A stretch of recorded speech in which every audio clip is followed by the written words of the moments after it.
Hello Bon Hello អ្នកទាំងអស់គ្នាខ្ញុំបាទឈ្មោះវណ្ណរវត្តដែល presentation អំពី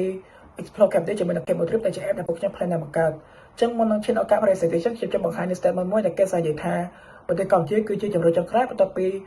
ភ្ញៀវទេសចរទៅលើប្រទេសជិតខាងអញ្ចឹងដើម្បី prove បានថា statement ជាការពិតក៏អត់យើងកលេសមកមើល diagram ដែលពួកខ្ញុំបានដកស្រង់ពីឆ្នាំ2023ដែលប្រទេសថៃមានដល់ 62%វៀតណាមមាន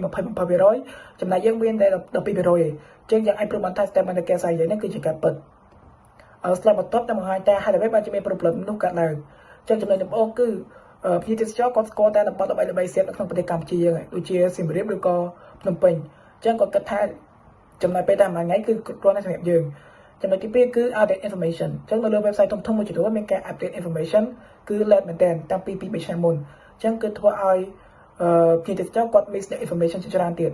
ចំណុចទី3ហ្នឹងគឺភ្ញៀវទេសចរគាត់ rely ទៅលើគ្រប់ឆាតឬក៏ទិញសភៅដើម្បីរៃឡើងអញ្ចឹងគឺធ្វើឲ្យគាត់ miss information នៃការ update ថ្មីៗជាច្រើនទៀតផងដែរslide បន្ទាប់គឺនិយាយអំពី customer discovery ដែលពួកខ្ញុំបាន interview ទៅលើ foreigner tourist ហើយនឹងបានចាត់សំណួរធំៗទៅចំនួន3តែសំណួរដំបូងនោះគឺសួរគេថាតើពួកគេនៅទៅណាទៀតក្រៅពីតំបន់ល្បីៗនោះហើយចំណុចពួកគេគឺពួកគេអត់សូវស្គាល់កន្លែងផ្សេងទៀតទេក្រៅពីតំបន់ល្បីៗហើយសំណួរទី2គឺសួរពួកគេថាតើពួកគេទៅរមណីយដ្ឋានអូតាអីហ្នឹងដោយវិធីណាចំណុចពួកគេគឺគេប្រើប្រាស់ Google Maps ដើម្បី guideline ផ្លូវសំណួរទី3គឺសួរពួកគេថាតើពួកគេមានអារម្មណ៍យ៉ាងម៉េចបន្ទាប់ពីពួកគេ search នៅ location នីមួយៗហ្នឹងហើយចំណុចរបស់ពួកគេគឺពួកគេថានៅលើ website មួយចំនួនគឺមានការ update information late មែនទែនអញ្ចឹងគឺធ្វើឲ្យពួកគេពិបាកក្នុងការ trust ទៅលើ information ហ្នឹងslide បន្ទាប់គឺនិយាយអំពី proposed solution ដែលពួកខ្ញុំបាន plan បង្កើតជា app មួយឬក៏ជា platform មួយដើម្បីឲ្យ user មានភាពងាយស្រួលក្នុងដែលចំណុចដំបូងនេះគឺជា map ទាំងនេះគឺ copy Google Map ដែល focus ទៅលើ hotel resort និងរមណីយដ្ឋានជាដើមអញ្ចឹងគឺធ្វើឲ្យ user មានភាពងាយស្រួលក្នុងការស្វែងរកហើយចំណុចទី2នេះគឺនៅតាម location នីមួយៗគឺមាន short description មួយដែល detail អំពី location នោះហើយនឹងមានការឲ្យ user ឃើញពីការ rate ហើយពួកគេក៏អាច rate ខ្លួនឯងផងដែរចំណុចទី3នេះគឺ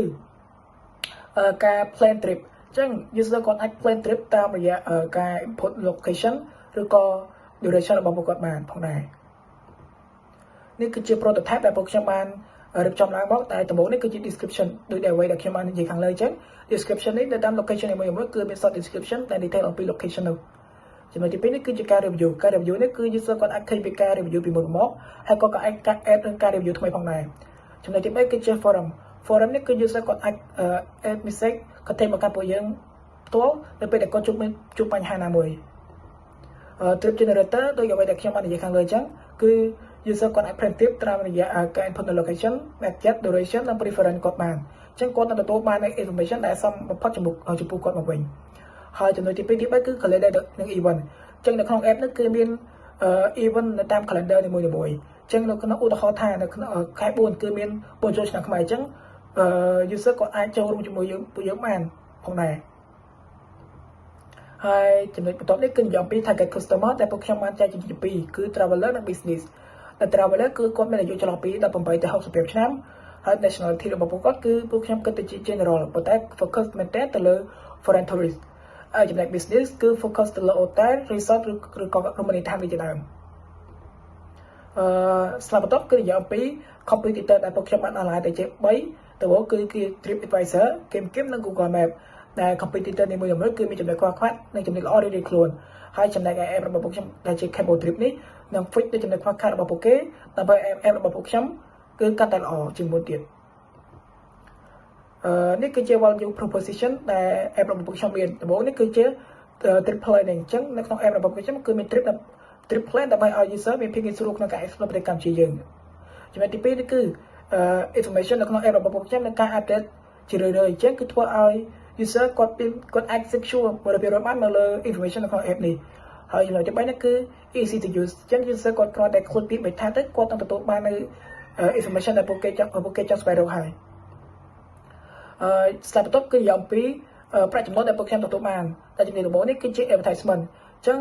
app របស់ខ្ញុំគឺទទួលបានប្រាក់ចំណូលពីការ advertise ដោយ focus ទៅលើដូចជា hotel ឬក៏រមណីយដ្ឋានជាដើមអញ្ចឹងពួកគេអាច contact vớiពួកខ្ញុំដើម្បីដាក់ជា app នៅលើ app នេះបាន